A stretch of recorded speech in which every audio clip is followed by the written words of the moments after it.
Hello, everybody. My name's James. Welcome to another Planet FPL Clash of the Correspondents, and we're looking forward to the rarely cited blank double game week 25. I've got two correspondents with me today who both have doubles in 25, and they're probably sick of the sight of each other as they're about to play each other for the fourth time already this year. Let me firstly introduce you to our Liverpool correspondent, Dan Lord. How are you, mate? Hi, James. Hi, Bradley. Hi, everyone. Yeah, I'm good. Thanks. Good man, Dan. And our Wolverhampton Wanderers correspondent, Bradley Parker's in. How are you, Bradley? Not too bad, thanks. Dan, I told you I was going to start with this tweet, which was sent on Monday. You quote tweeted my tweet saying that you were on the pod this week. Might be a bit more optimistic now than what I was when we arranged this a couple of weeks ago, which was around about the time that you just lost 3-0 at Molineux, actually. And it was looking more positive after the Everton Newcastle wins. What happened against Real Madrid?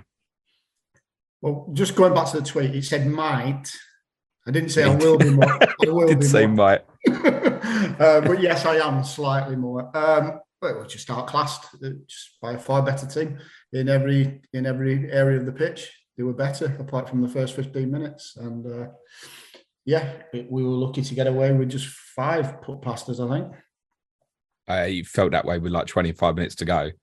You felt like the heads could really go, like almost like that Brazil-Germany. I had visions of it being like 7 or 8 too. How's it got to this? I mean, Liverpool conceding 5 at Anfield. When was the last time that happened? I dread to think. I can't remember. I don't know. I really can't put my finger on it. I don't. You can't be that bad over a space of less than a season.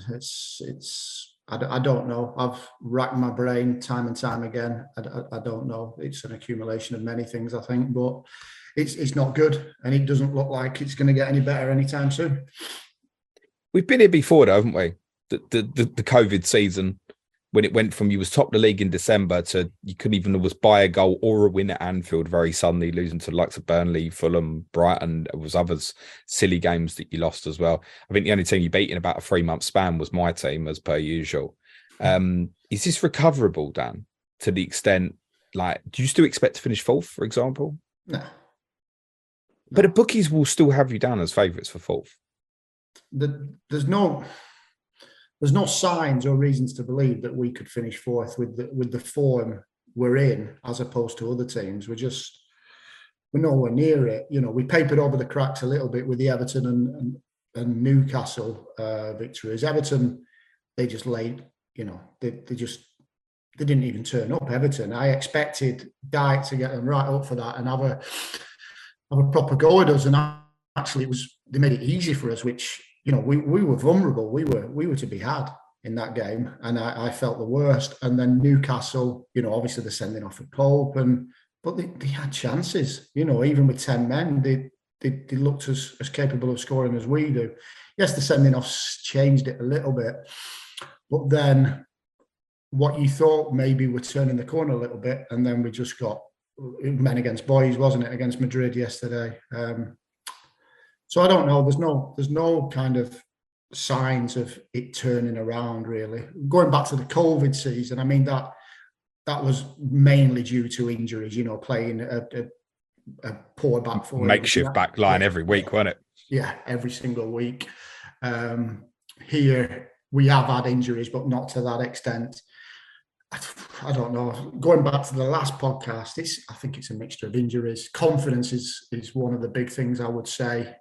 Confidence is just gone. And just, I don't know, tiredness, mental fatigue, just so many players not at it. You can carry 1, 2, sometimes 3 players if the others are playing well. But, when some of the games, your best player is an 18-year-old kid who's, shouldn't have been anywhere near the first team this season. It says it all, doesn't it? Is there one thing particular in your mind that you think we must change this now? This will help, because I feel like, and we've spoken about problems that you've had on the last few COTTs you've had, and we've listed many of them. Is there one specific thing you think if we change this will get better?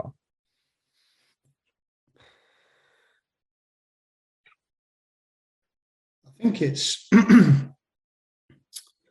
Yes, but we don't have the personnel to do that. If we had a Wijnaldum, a defensive type right-sided midfielder, it'd make life a lot better. Henderson has been shocking. Fabinho has been no better. And that's why Bajcetic has had to play as many games as he had. But, you just don't, with the way Liverpool play, Trent vacates that right back spot a lot.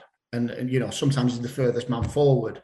And there's a massive gap. And even yesterday against Madrid, when you're up against Vinicius Junior, you'd be saying normally to your fullback, don't venture too far, otherwise they'll let you on the break with that guy's pace. But he was going, but there was no cover. Henderson was just, I don't know. He's been too many. That's not.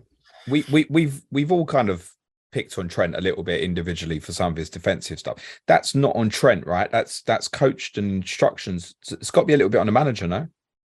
Yeah, manager and actually, some of the senior players actually doing the jobs right. You've got to lead by example. And so, with the press, he seems to press on his own, and the rest aren't going with him. And he should know what the trigger is for the press as the captain and one of the kind of senior players. He should know what, unless the others aren't going with him, and that is the trigger.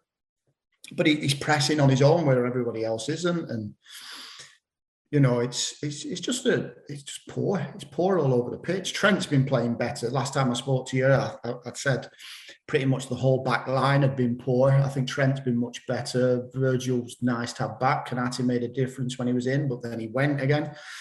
Fabinho's still poor. Salah's on the periphery of the game all the time, and Gakpo and Nunes shouldn't be playing as many minutes as they have needed to do because of injuries. So it's just all them things, I think. For the FPL listeners who thought they were tuning in about to buy 3 Liverpool players, we'll get to there at some point. It's not all doom and gloom, I can assure you. Bradley, I want to bring you in on conversation about Liverpool because you have played them 3 times very recently. You kind of got robbed basically in the FA Cup game at Anfield with the goal that was ruled out. Then Liverpool won a scrappy replay, which was only memorable for what happened in the studio pre-game. And then you demolished them 3-0 in the league very recently. What's your take? Because you've given them 3 very close games recently. And I'm struggling to think, maybe one game, I remember when the fans came back, Liverpool beat you 4-0 at Anfield when it was like a couple of thousand in at Anfield. Yeah. But otherwise, the games are normally quite close. You normally give them a good game, which includes a fixture at Anfield on the last day of last season. Do they feel weaker to you than what you've been accustomed to playing against Liverpool? Yeah, I feel like when we beat them 3-0, they just lacked a lot of aggression and desire from the first kick of the ball. You could tell. And I found their midfield really lightweight. Like Neves and Lamina absolutely dominated them. And I mean embarrassingly dominated. I don't think they won a single challenge, the Liverpool midfield. Do you think that's more because, and obviously Lamina's just come into your team very recently, Bradley, is that more because of you or because they were that bad? Probably a bit of both. You could tell Wolves really wanted it because Wolves, I think they use the FA Cup match as motivation. They really come out the traps. I've not seen Wolves come out the traps like that in the games for a long time. It's rare we score 1 goal in 45 minutes, never mind 2 in 15. Do you, because of these 3 games, just remove the Fulham game for a moment, do you think you're going to go to Anfield and get something next week? I won't be surprised if we can come away with a draw. I won't be surprised by it now. Is there anything, Dan, you disagree with from that analysis about the midfield and stuff? No, it's been one of my bugbears about the midfield, and I think I might have said it on the last podcast or in a conversation with somebody else. You play with a CDM, and what do you want from your CDM? When you're looking at the stats at the end of the match, you want him seeing making 3 or 4 fouls and quite a lot of tackles. No tackles, no fouls. Break the play up, stop them playing a little bit, get in there. They just, like Bradley said, a bit of aggression. There's just nothing. They're just too easy to play against and play through. And, hence why they had to bring Bajcetic into the team. But, at least he's getting stuck in. Who was it Modric ran off for the 5th goal? Um, I can't remember now. I've had a mind blank. But I understand what you mean, Dan, that I think, call it cynical, if you will, but sometimes those fouls need to be made. And I'm watching the games on neutral. Modric is an old man now, although still absolutely fantastic. Luca, if you're listening, you want to come home, you would have welcome to come back to us for a year or two, or you can come play for us for 10 years, actually, if you want still, I should imagine. But he's got to be brought down. And I'm thinking that at the time, you bring him down or they're going to score again here. That's what I shouted at the TV. I was like, foul him. And my 6-year-old son's like, Daddy, why are you telling him to foul him? You bad dad, Dan. How many times do you see Rodri, if someone goes past him, how many times do you see him just pull the shirt? I'll just have that shirt. You're not going any further. Cynical foul. And I'll take a yellow. Bradley's just cut off there, but I know exactly what Bradley was saying. He'd escaped the booking as well, weren't you, Bradley? Oh yeah. Yeah, every time. So frustrating, but it's tactics, isn't it? It's what people do and what good CDMs do. Casemiro will do it. You know, the good CDMs, experienced CDMs will do it, and we're just too easy to play against. How much at fault is Jurgen Klopp here for this, or is he not at all? Oh no, he's got to take some blame in all of this. To what extent? I mean, we don't know. We're not on the inside. We're not. You know, you see training pictures and you see, you know, all the videos on different social media. The mood in the camp looks good. You know, everyone's still happy. Everyone's still smiling. Everyone's, you know, seems to be kind of on the right page with the manager, but it's just not good at all. I mean, you've got to blame the manager for substitutions. I think last night that at the half time he needed to take Henderson and Gomez off. He eventually did, but he made substitutions before that. Like I said earlier, that, you know, Gakpo wasn't. I don't think he was even thought about for being in the team this year. Nunez, I said right at the start of the season, he was going to be a bit part player for the first season, I thought, and they're going to integrate him in slowly. They just had to be thrown in at the deep end, and it's hard to play in a team which is lacking confidence and you know, so many poor players around you. So, although Klopp has got his kind of, you know, his part to play in all of this, it's an accumulation of everything and not just him. If he walked out the door tomorrow or he was sacked, I'd be absolutely devastated because, you know, I've been watching Liverpool a long time and he's my favourite manager, you know, and that's over and above Dalglish in the good stages and even Paisley. I was probably too young to appreciate Paisley, but I love Klopp. I love him, and you know, he has got some blame, but I don't think it's on him. Yeah, I think the best description I've heard from it is probably change everything else before you change him, and I completely empathise as to why that's why Liverpool fans would feel that way. Is there any thinking from your perspective? I know you wouldn't want him to go, but do you think the owners would consider it changing? I think they'd be mad to do so. They're not liked anyway, all the FSG nonsense and this. And the only saving grace they have is they brought in a manager like Klopp to give us success like we've had. If they were to get rid of that, then they would really turn on him, I would have thought, if Klopp was to go. One question, though, because I want to move on to Lopetegui with Bradley. Do you think the players are still playing for him? Yeah. I just don't think the players are playing at all. But I don't think it's down tools. I think it's just I don't know. I can't put my finger on it. But if you can't play football for someone like Jurgen Klopp, unless you know his demeanour and everything in the dressing room is not the same, then you're not going to be able to play football for anyone. Because just listening to interviews for him, I would run through a brick wall for him, and I don't even play football for him. You know what I mean? So if that's an issue, then potentially, I can't see it. Just briefly, Bradley, do you think Liverpool should change? No, I think they just need a big rebuild of the squad in the middle of the pitch. Agreed. Right, Bradley, talk to me about your new man at the helm, Julen Lopetegui. Obviously, disappointing result against Bournemouth at the weekend, but was it 13 points from his first 7? That's a super start considering where you were at. How pleased are you with him so far? Been fantastic. It's really revitalised the football club. There's a lot more energy. in how we play and how we approach the game now. Because we've got used to being really lethargic. But now we play a lot more aggressive. And you can tell, like, the shape of the team, there's a lot of coaching going on, which under Bruno Lage, it looked like that was just falling away. They're a proper unit now. You can tell he's a good manager. So is it as much fitness as, I mean, fitness has gone up massively. Is this a typical manager bounce? Would be my only concern. And i.e., was Saturday the start of the norm? I'm not worried about that. He's got the pedigree, so that doesn't concern me, to be honest. He's an extremely experienced manager. I really like what I've seen of him so far. Is this now regularly 4-2-3-1, Bradley? Is that the system now? Yeah, I think so. Sometimes Sarabia sort of plays up front with Cunha, like against Liverpool. That was a bit different out wide, but I think you'll see that commonly. I liked it though. I wanted to see it again.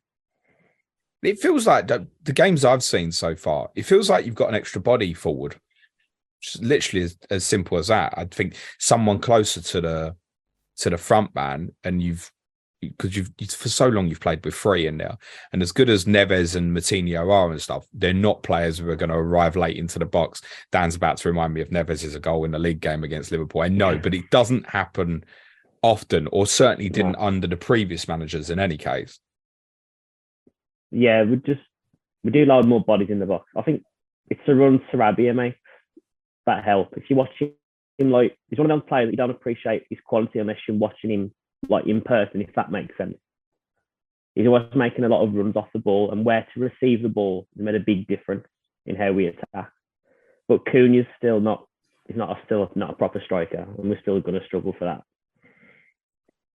No, they're going to pretend he's a striker, but he's blatantly not. He's just blatantly not. He's like some. Just briefly, because I don't think anyone's going to buy a Wolves striker in FPL this week. I think, unless you're going to talk them into it, Bradley. But is Cunha the man who's going to play now? He's the only man that can play. The other two though. Well, Diego Costa might get a. I have a feeling he might get a cheeky start Friday, maybe. Okay, that's even less reason to buy anyone when you're saying, "Oh, cheeky Cunha might not even start 2 games." That's pretty off-putting. Yes, it's just 17 goals scored this season, Bradley. There was this long period. I think he hadn't scored in the first half for about 10 or 12 games. There was this mad, or was it second half? Mad run that was going on for long periods. But I think, speak to any neutral now, Bradley, and despite the fact you're only 3 points off the drop, no one thinks you're going down now, mate. No, I don't either. And I thought we was banging trouble before the manager.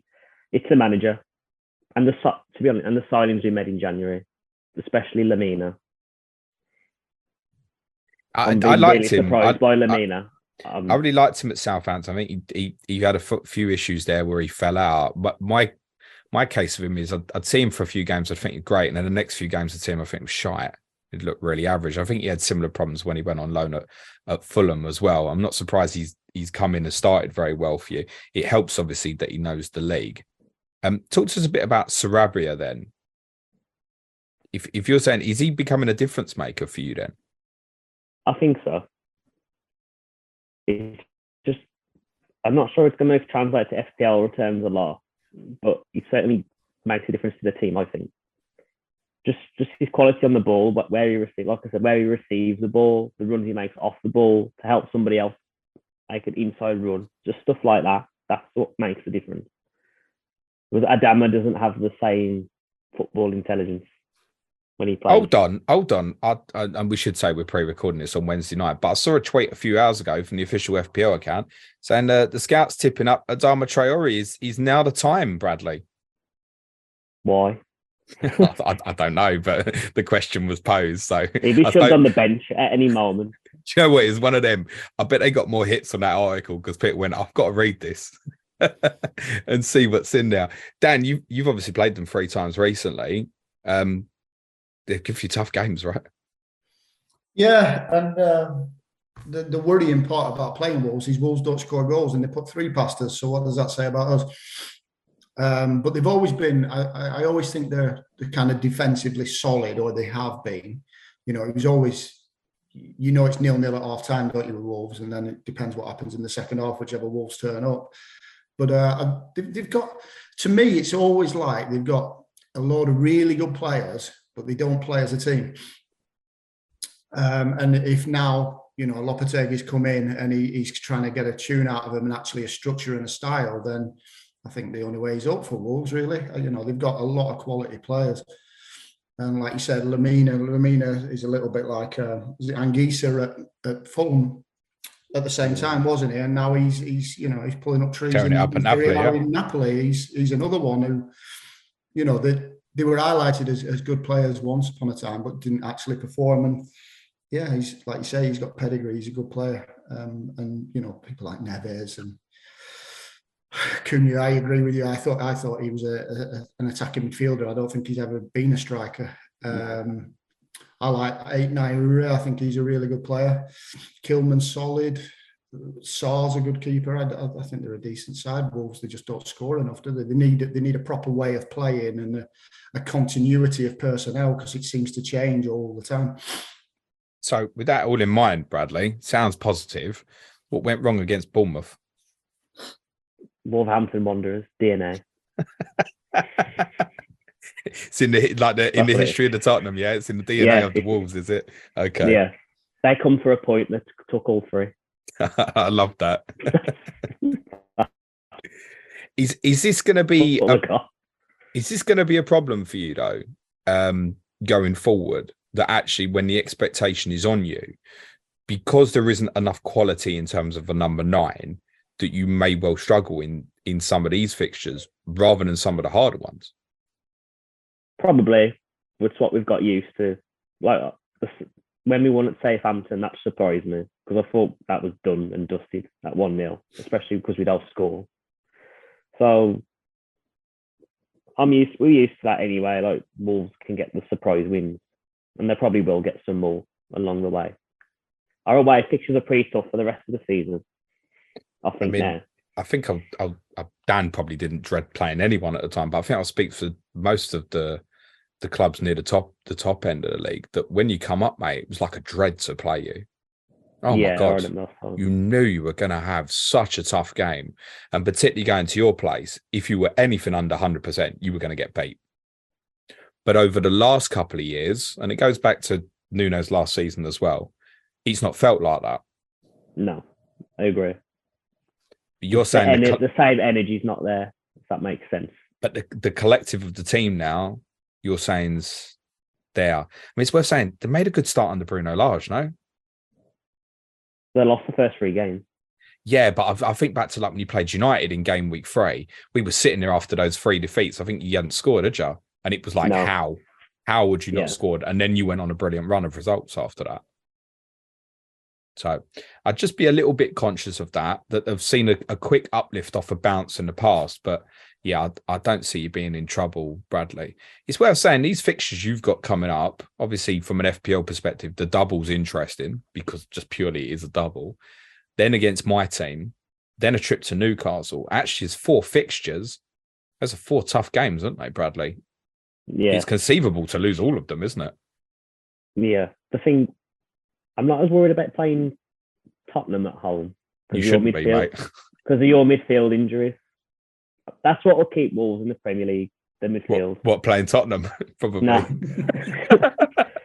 Our midfield in the bottom half of the table is just way better than everybody else's. Neves, Nunes, Moutinho, Boubacar Traore, Lamina. There's just loads of quality in that area all of a sudden. And we used to just have 3 midfielders every week. I'm going to ask you a question that's going to upset you, so I'll keep it brief. Do you think Neves will still be a Wolves player next season? Probably not, sadly. Eyes on, Dan? I've heard that rumour. Yeah, it's been going around for quite a while, hasn't it, that rumour? And Nunes as well has also been. Yeah, I think what Liverpool need is more of a Nunes than a Neves, to be honest. But I'm not sure. I think he's a good player. I'm not sure if he makes Liverpool any better, Neves, whereas I think Nunes would, with what we need. Bradley, if you were to buy one Wolves attacking player in FPL this week, midfielder or forward? If you had to, who would it be? Jesus. You knew I was going to ask this sort of question, mate. Sarabia, because he takes the corners sometimes. Although we don't even score off him, so that's just pointless as well. A lot will think Neves. So is Neves off corners and stuff now then? He's never really took them. Still takes the free kick. And he's on penalties. He's out for sure, is it? Yeah, because him and Eze are going to touch the pitch half the time. No, but if Acosta's on the pitch... I won't give it Costa out, just give it Neves.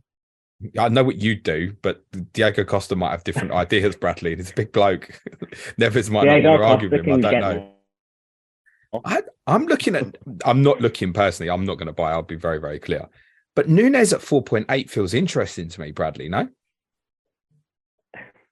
He's got the potential to be. He's still not scored yet, though. I mean, that's problematic when you want to put someone in for a double game week that he hasn't scored yet. I'm surprised he hasn't scored, but he's just not. Well, he should have scored in his debut at White Hart Lane in game week 3. He should have scored against Liverpool. He should have just took it around the goalie. Dan's nodding.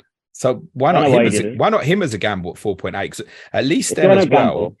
Well, at least then with then at that price, you can bench it from there on in, if that's what you want to do, and just forget about it for a little bit. And obviously, if you're playing 28 and people aren't free hitting, you can use it then if you want, for example. That would maybe seem like a better way to go. I would have thought. If I had to buy now, I think I'd punt him. Do you think he'll play twice? He was very good against Bournemouth and he come off early. That's a slight worry. But he's still in the best 11. If you're going to slap out a generic Wolves 11, he's in it. All right. I sense there's more interest in your defensive assets, Bradley. We'll come back on some of them. Dan, any interest in any Wolves attackers before we move on from that? No, I can't make the case. Has Neto had a setback, Bradley? No, them just being very, very careful with him. Yeah. I told everyone about 3 months ago he'd score against Tottenham in game week 26. I'm well prepared for that. He should be in the squad for that game. I'd have thought. I can't wait. I'm glad to see he's back available. He's a terrific, terrific talent. He is only 4.9 in FPL at the moment. Obviously not a consideration for this week, but worth saying from that Leeds fixture, if it goes ahead, or perhaps even more interestingly, if it doesn't and is later in the season, you have a very, very good run of fixtures towards basically from the blank onwards. You've got to go to Old Trafford in 36 and the Emirates in 38. But that period before that, up till you play Villa in 35 at Molineux, is a really good run of fixtures. It's a sort of one, particularly I think if the Wolves Leeds game didn't happen in 28 and it goes in 34, you got some nice fixtures around a double there potentially. Dan, what Liverpool players in your FPL squad currently, mate? 0. How many do you think will be there come deadline on Friday night? Maximum of 2, I would say. Bradley, how many you got currently? None. How many do you think will be there at deadline? 1. Okay, I can avoid that question because it's my show, because I don't know the answer as well at the moment. I would. Well, no, I'm none. Although actually that's a lie. Mo Salah is not in the squad now, but by the time this goes out, he will be. I'm going to buy him at the time of recording tonight ahead of KDB, because they're both likely to change in price, and I can't see anything that's going to stop me making that transfer. I've had it planned in since the unlimited period to make this move if this double happens. So there's no way I'm not going to do it. So Salah's in for me, let's say, but I don't know what to do about the others. There's a feeling, Dan, I've got to get free, and there's a lot of people listening or watching to be feeling exactly the same. But you sound like you're not going to do that. It depends where you are, doesn't it? In your standings, in your mini leagues, whatever. It's a gamble. It's a gamble to go with Liverpool. And yes, they've got a double game week, but you know, if it was Liverpool of last season or previous seasons, it's a no-brainer. You'd have 3, but it's not. And the only thing you can probably guarantee is that the people who are kind of potential buys will probably play the vast majority of the games, because all the eggs are in one basket now for Liverpool, and it's trying to get that 4th place. I mean, for me, there's three obvious choices if people wanted 3, and that's Trent, Salah, and Nunes, and I wouldn't touch anyone else. Wow, that's or conclusive. Alisson. You could potentially go Alisson, because he'll get that many saves, because we're that bad. You'll get points there. Yeah, the clean sheet's the concern, though. I have looked at combinations of getting Alisson and Trent or Virgil van Dijk, which I'd like to come back onto with you about. Okay. But it feels like insanity. But it's also putting me in a position maybe to be lucky if suddenly Palace Wolves are, with respect, Bradley, 2 of the weakest defensive, I think, in this league, particularly if we consider Eze hasn't been playing the last few games for Palace, bizarrely, although scored at the weekend and may now come back in. Zaha's almost certainly out. You've obviously got attacking issues up front, Bradley. And even looking ahead to game week 27, Bournemouth away, and you may have this fixture in 28 against Fulham as well. Fulham have improved a lot defensively, but offensively, their numbers have come right down. And so I look at it over that period. If it wasn't you, if I was just judging the fixtures, Palace, Wolves, United, Bournemouth, Fulham, and I didn't know what team I was investing in, my temptation would be to look at defensive assets rather than offensive, I think, looking at those fixtures. And that's what's drawn me to look at it. Bradley, who's the one that is it Mo? Yeah. Is your intention, if you get him, Bradley, to captain him? No, I'm going to captain Saka. Dan? Probably similar thinking to Bradley. I would get Mo, but I'd probably side more towards Saka, fitness pending, because I know he's carrying, isn't he? After the last match, he was struggling with his ankle, I think. So, Bradley, is that for you? Is that part influence because he's playing against your team, or is that just generally be Saka anyway? No, full. I feel the same. That feels mental, Dan. Help me out here. That I'm like, yeah, I'm definitely buying him, but right now my plan isn't to captain him. A Liverpool double game week. It's only 4 teams have got a double, one of which is Everton, and I'm still not considering captaining Mo Salah. Well, I am considering it, but I'm not likely to do it. That's not right, is it? Well, not really. He's not. He's just not in form. You know, he only scored yesterday because he was on a plate. He didn't really look like scoring other than that. He's been a little bit more involved the last few games, but still, he's not. He doesn't look like scoring. And the only, for me, it's a risk to go with any Liverpool players, even if it is a double. But there is potential for it is a risk, but the ceiling is high. He could come away with 3 goals over that period, and an assist or something and some BPS. But equally, he could come away with 4 points as well. Here's the interesting thing, Dan. I think there's a lot of people listening who will be literally looking to buy Liverpool players for 1 week. And there'll obviously be some people listening or watching on their free hit at the moment, so it's fairly obvious. But for some of us who aren't sure what we're doing with the chips yet, if I go in heavy on Liverpool this week, and if Leeds beat Fulham in the Cup, and that Fulham fixture goes on in 28, and now I know you've got the double in 29, if I go free Liverpool this week, it's every chance to sit in there for 5 weeks, untouched, and I'm going to be relying on them. Is that insanity? Is that insanity currently? Well, this is the worry, isn't it? This is why I said probably maximum of a 2, because I don't think I want 3, because I don't think they're reliable enough. I fully expect to probably Palace to turn us over on Friday night. Yeah, I think so. I don't expect. It's always difficult at Palace. Yeah, it is, especially under the lights. We won there 4-0, Dan.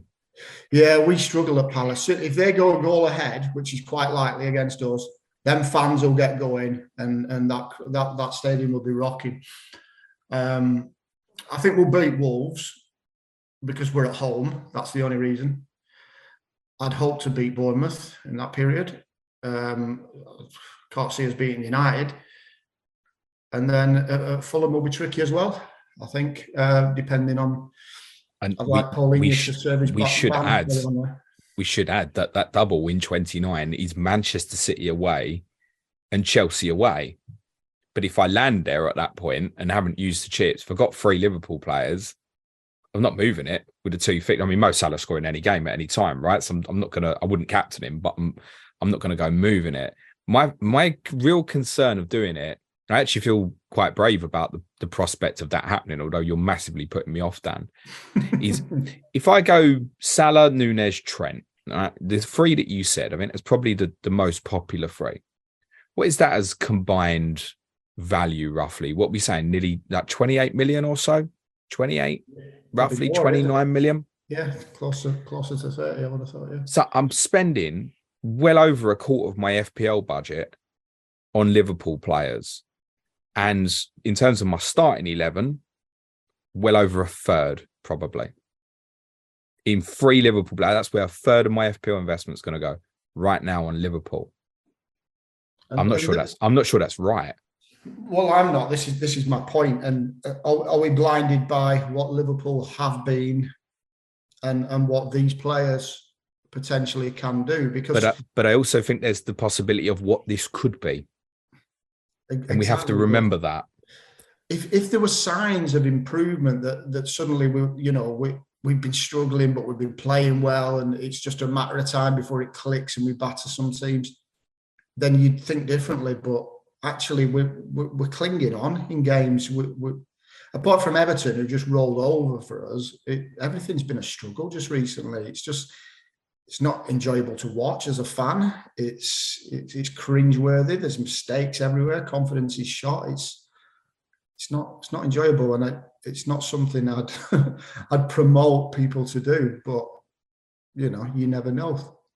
Well, I just think if people are running through with their chips, and if there's obviously the temptation to gamble free Liverpool, I think the conversation about Liverpool's even stronger because most of us are already sitting there with free Arsenal. Otherwise, there'd be more of a debate to say, okay, just get Salah this week and forget about it or something. But because everyone's already probably got the free Arsenal because of their double and their fixtures, everything's so focused on Liverpool.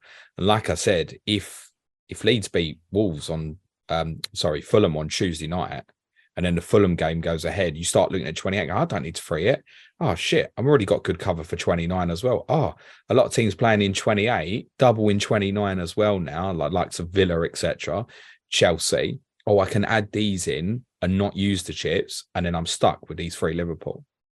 And I'm possibly stuck for longer because in game week 32, there's more blanks. Oh, shit. You've got Nottingham Forest at home. Could be 8 weeks.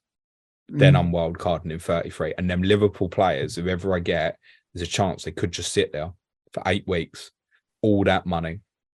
And that's why this decision is so important to people. Yeah, I get that. And I don't want to put people off massively because, they can score points and goals. You know what I mean? They're not completely dog shit. I think Trent's hit a bit of form again. He looks good. He looks confident. We know what he's like defensively, but I'm not worried about that. Salah, if he gets a goal, he's had a couple of goals recently, and he has perked up a little bit, and he's getting more involved. And although Nunez has had his massive critics, I'm a big fan of Nunez. I think he's going to be a right player when he gets confidence and he gets the players around him. And it wouldn't surprise me if he's the highest scoring Liverpool player in the next, in the double.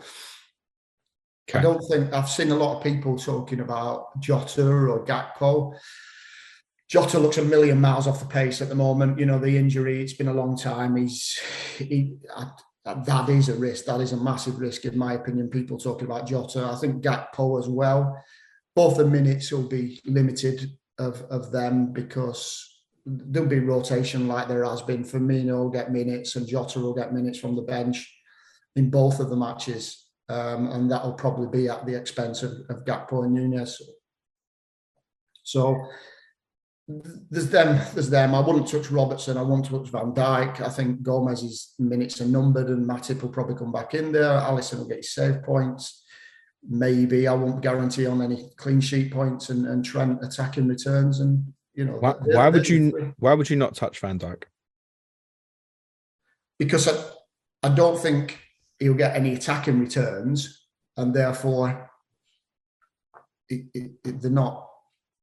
I can't see him keeping many. Is he no longer a threat from set pieces? Or he is a threat from set pieces, but I think, for example, from set pieces, Matip is more of a threat than Van Dijk, or Konate is more of a threat than Van Dijk. But I know Van Dijk's going to play.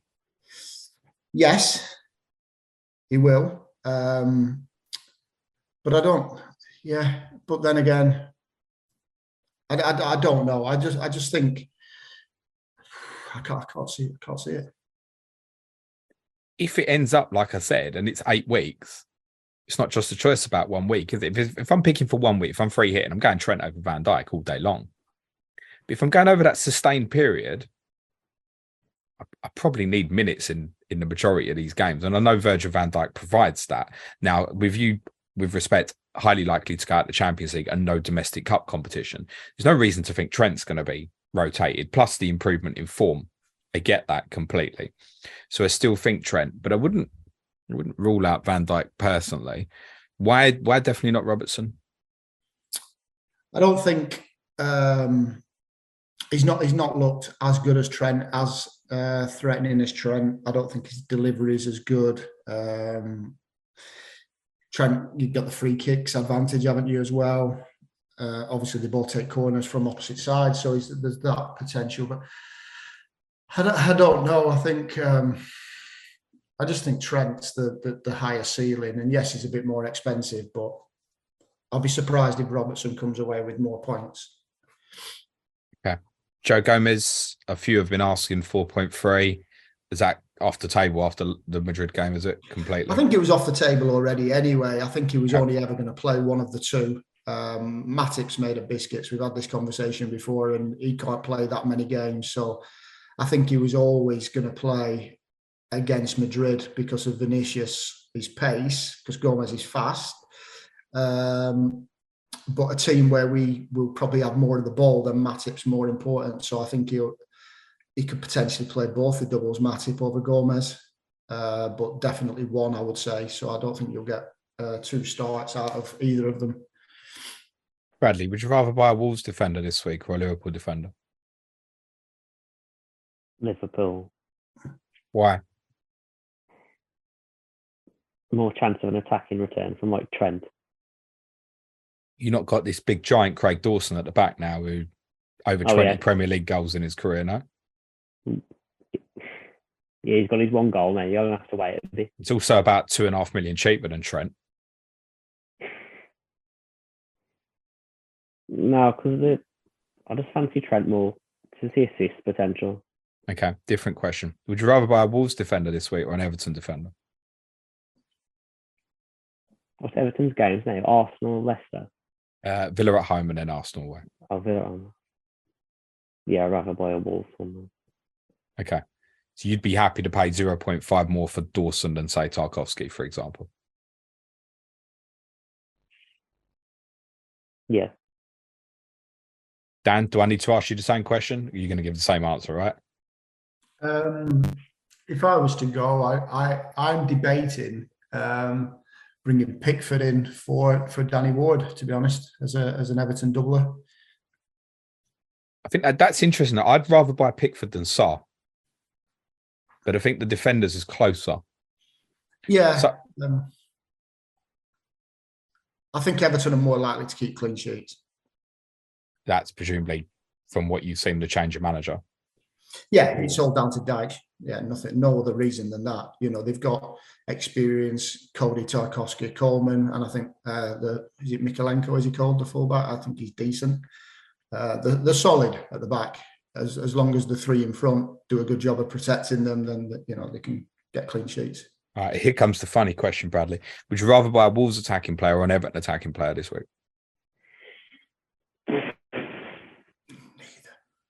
Tricky now. And Dan, this is it again, right? I want to add double game week. Bradley doesn't even need to I answer don't the even know. question.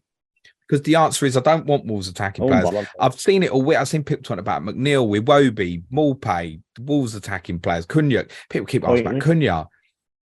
And so people have already got their Arsenal in place. To keep coming back to the Liverpool ones, Dan. That's it. Forcing the Liverpool ones. We're all sitting here thinking about taking -8s and selling the likes of Kane and Haaland. What are we doing, Dan?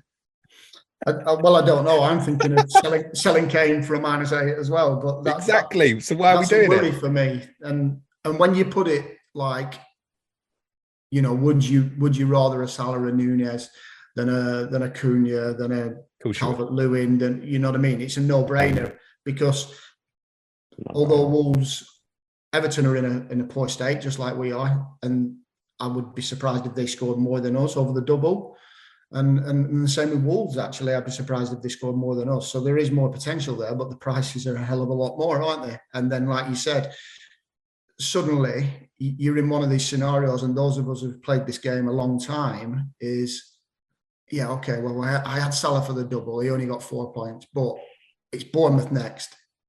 And then it comes to Bournemouth, and it's like he's got a goal or he's got an assist. Right, well, he's playing in the blank. You know it, Fulham. He's there I don't know, KDB, who you swapped him for, has then put up 30 points in the same period of time. He's put up 12 or 14 or something like that. And then you're thinking, it seemed a good idea at the time. But actually, this is where we are. This podcast is going to go out on the 23rd of February. You play Nottingham Forest on the 23rd of April. These players may sit there for 2 months for people who are generally thinking, I'm going to wild card 33, bench boost 34. If they're trying to manipulate all of 27 to 29 without using chips. People are going to gamble on Liverpool this week because if it works out, you've potentially manipulated a really difficult period because you gambled on Liverpool. And it could be. It's a game of, we know this game is a game of luck. And actually, Liverpool might turn the corner and they might, put some results together and some performances together, and these players might go off. And then all those that went the triple and actually ended up with them for 5 weeks are the ones rubbing their hands, where the more sensible managers are thinking, well, there's no form to suggest that these players are going to be putting, big numbers together. It's not like a Rashford who's in the form of his life, for example, someone like that. It's, they're struggling, all of them. It's also players like Rashford enable us to go, let's go Salah and Nunez. But this is the thing, isn't it? Any other time you wouldn't have this. And when you were saying before about Van Dijk's a little bit cheaper than Trent, but surely you've got that money, haven't you? Because of the structure of your team and the Odegaards and Sakas and like you say, the Rashfords of the world who are actually... not necessarily the case, though. I've looked at one plan, and actually, if I go Trent, I can't have Ivan Toney. And if I go Virgil van Dijk, I can. So that sort of thing does come into play, mate. I'm pissed off with Ivan Toney because I had him right up until Christmas. And when the news broke about the bookies thing, I was like, right, I'm getting shut. And he's fucking still there scoring goals for fun. Good news, Dan. They don't play you till game week 35, mate. He might get his band. He might be safe by then. Bradley, I think we know that Dan's basically saying if he was free hitting, it would be Trent, Nunez, Salah. Is that right, Dan? Yes. Would it be the same free for you, Bradley, if you were free hitting this week? Yeah, it would. And I assume you would go free Arsenal if you were free hitting. So you've got five available spots for more doublers. How many Wolves would be on that free hit? Probably one. Who would it be? It's free hitting. Yeah, if you were free hitting. 1 week. I just have fun and go Neves and opt for a penalty. Wow. So you wouldn't go for a defensive free hitting. No, if you said free hitting, I might as well have some fun. I've never had Neves in FPL, so if I'm going to pick him, I'll pick him now. Well, do it now, Bradley. It's double game week, mate. What are you waiting for? So, I mean, I can only read from that you don't have huge interest in Wolves' defensive players. And yet I think there's 3 very viable options there. Dawson at 4.8. You've obviously got Kilman is cheaper, but less of a goal threat. And my boy, Hugo Bueno, mate, 3.9. He's done me all right. I've got him. He sits on the bench most of the time. But I understand you wouldn't free hit him in. And I guess the advice at this stage would be don't buy him either. Would that be fair, Bradley, on Bueno? Yeah, I've always said since he broke into his first choice at the minute, but he's still a baby, so he'll be prone to coming out the team when you don't expect it. Aït-Nouri played the league game against Liverpool in the 3-0 and performed really well. Then Aït-Nouri had a brain fart at Southampton and Bueno got back in again. Have you got any concerns about the minutes for Dawson and Kilman in this double specifically? No, they'll play both unless they get injured. What's happened to Collins? He's just I think people forget he's like a baby as well, really. He's got 21 and he's made more mistakes than Kilman that have led to goals. So we need an experienced centre half like Dawson so we could take him out the firing line. I've got no worries about him for the future, but at the minute we don't need somebody who's like young and a bit panicky. I was surprised. I must say, when you brought Dawson, we spoke about it when you'd last on. It was like, there's no centre back cover. Got to get a centre back. I thought Dawson had just been bought as cover, mate. No, didn't think he'd take over from Collins at all. Yeah, we needed an experienced head. Okay, fine. So if you had to invest in one of those to buy, not to free hit, but to buy this week, who would you buy? Dawson. Okay. So obviously the flip is we spoke a lot about, obviously, if Leeds win, then Liverpool, Fulham's on in 28. Of course, it goes the other way. If Fulham win, then Wolves and Leeds is on in 28. And whatever we go for from you, same thing. I'm stuck. I'm stuck with bloody you and Leeds assets. Bueno and Nonto, they're never leaving. But at least they're at a value that if I don't want to start them, I can bench them. It's not quite the same with your assets, Dan. Any love for Jose Sarr, Bradley?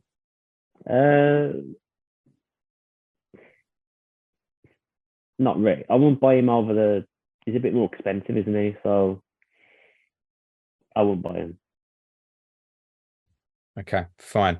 Dan, if you had to buy Alisson or Sarr this week?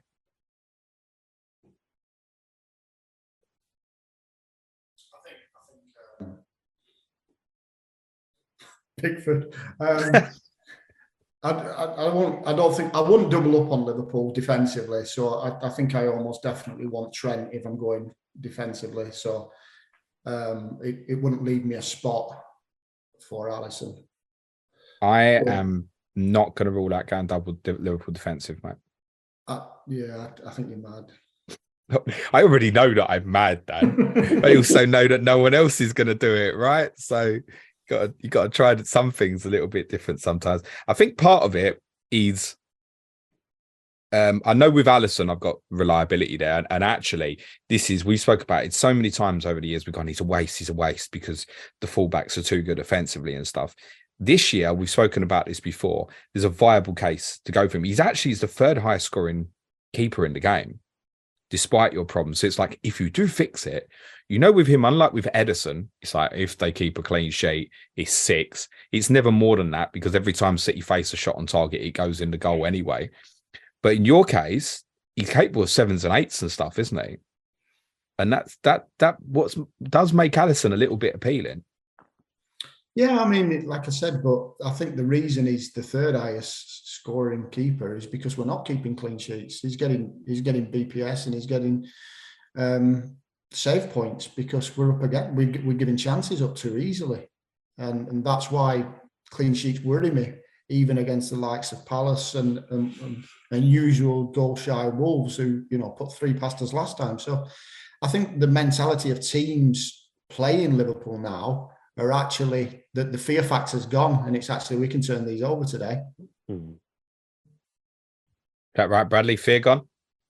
Yeah, I felt it in the ground like before the match. I just fancied us to win. You just feel it. I don't know how to describe it than that. You can just feel it in the air. Do you think Dan going out of Europe's a good thing or a bad thing for the league? If you go out, it was our only shot at getting back in Europe, I think. Yeah, I made a comment. I think it's a bad thing. I think to go as far as we possibly can would have been. I mean, specifically for the league, in the remainder of your season, would it help having less fixtures? Because I actually made a comment that I think when Liverpool at their best, I made this comment on our Patreon pod yesterday. When Liverpool at their best, they play every 4 days and they keep winning. And actually, you've got so many attacking players. If they're all fit, you've got 6 forwards, right? For 3 positions. Yeah, but they've not all been fit until recently. No, I get that completely. I just, the form doesn't suggest. There'd have to be a massive kind of, 360 of form. There's nothing to suggest that it's going to get better anytime soon.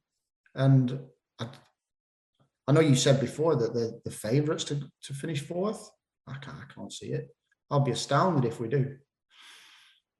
I'll have a wager with you. I'll gladly take it. Off camera. I can't see it. I'll gladly give you my money if we finish 4th and you don't. Yeah, well, yeah, flip side. But then it's not just you, is it? It's Newcastle. I think Brighton could finish higher than us. They're good. Yeah, they are. I can't see any others. I think it's ourselves, you, Brighton and Newcastle for that 4th spot. I think the 1, 2, 3 is done, isn't it? It's going to that result. Chelsea are in the conversation. That result. I mean, I think there's every chance they'll come and beat my team on Sunday, but I think that result against Southampton felt like one smack too many. They haven't got enough goals in them. Whatever. I think it's scored about 1 goal per game, haven't they? I mean, that's an expensive wall. Well, that's very good. Someone tag up Phantom Mantle and let him know that Bradley just said that, please. In fact, I might tell him that before we put the podcast out, just to be on the safe side, Bradley. Where do you think you finished then, Dan? I think 6th, maybe. Bradley, where do you think they'll finish? For some reason, 7th. Wow. Fucking hell. Bradley, where do you think you'll finish? 14th, something like that. Dan? He's going to say 18th now for that. No. That was an optimistic 6th, I think. I'd say probably 15, 16, probably a little bit lower than Bradley's saying there, but not too different. It'll be quite tight, I think, points-wise around that area anyway. It'll be a couple of points that'll separate 3 or 4 spots around it. I can't see you going down, Bradley. Right, let's do correct score predictions for these games. Bradley, you're up first this week. Fulham away. Give us a correct score prediction, mate. He's going to say something nil for both of these, aren't you? 1 each. 1 each. Dan, your trip to Palace, mate. Give us a correct score then. 2-1 Palace. Unbelievable, Jeff. And Dan, Wolves at home. 2-0 Liverpool. Bradley, same game. Do you know what? 1 each again. Wow, you and I have got brave, haven't you? You two don't live that far from each other, mate. Do you know what, Dan? Palace away. You're right. It's got vulnerabilities about it, but I know that this team has a capability to respond.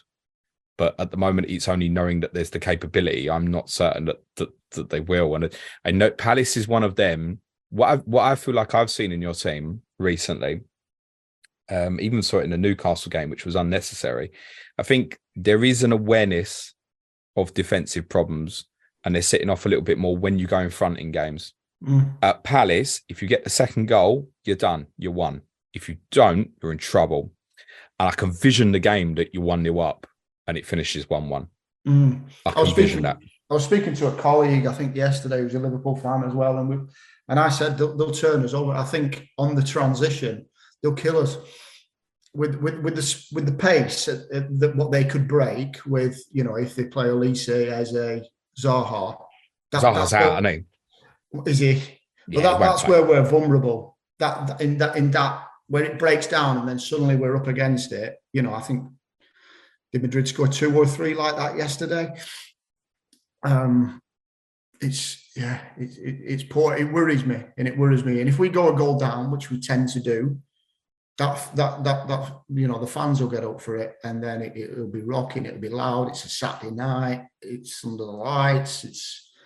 And like I said, the fear factor's gone off playing Liverpool. So actually, you would hope that Vieira's saying they're here to, we won all 3 points today. Whereas in the past, a Liverpool team rocking up to Sellers Park, they'd have been like, if we get a draw today, we'll be well happy. But actually, teams' mentalities are changing, I think, when they're playing us. And actually, we won all 3 points today. And did you say 2-0 against Wolves? Yeah, it's only because it's at Anfield. So double clean sheet, yeah? Double clean sheet, yeah? It's an optimistic 2-0 as well. Let me say that. It's hard to see clean sheets coming. We look like conceding in every match. I think I'll go the same score. And I agree with you. I think you can get something Friday night, though, Bradley. Yeah, I think you can get something for them. I'd probably go the same 1-1, but I think that kind of sums it up from the predictions that we're certainly not expecting a shed load of Wolves goals over this week. If you get them, great, mate, especially if they're at Anfield next week. No offense, Dan. Where can everyone follow you on the bird app, pal? Me, I'm FPL_local Lloyd. You know what it is, mate? I'm not used to being in competition with you. And Bradley, where can everyone follow you on Twitter? At Parker_Bradley. Super. Thank you both so much, gents, and good luck for the week ahead. No clash of the correspondents next week. Instead, I've got 2 for you ahead of game week 27. Brighton versus Palace for their double, FPL Seagull and Mictavius, and Southampton and Brentford's double as well with clean sheet wipeout and FPL dummy Tom. So COTC will be back in a couple of weeks. We'll do a bit of chip chat for you next week instead after the cup games. Brilliant stuff. Leaves me just to say thank you very much again to Dan and to Bradley. Good luck this weekend, gents. Cue music, please, man child.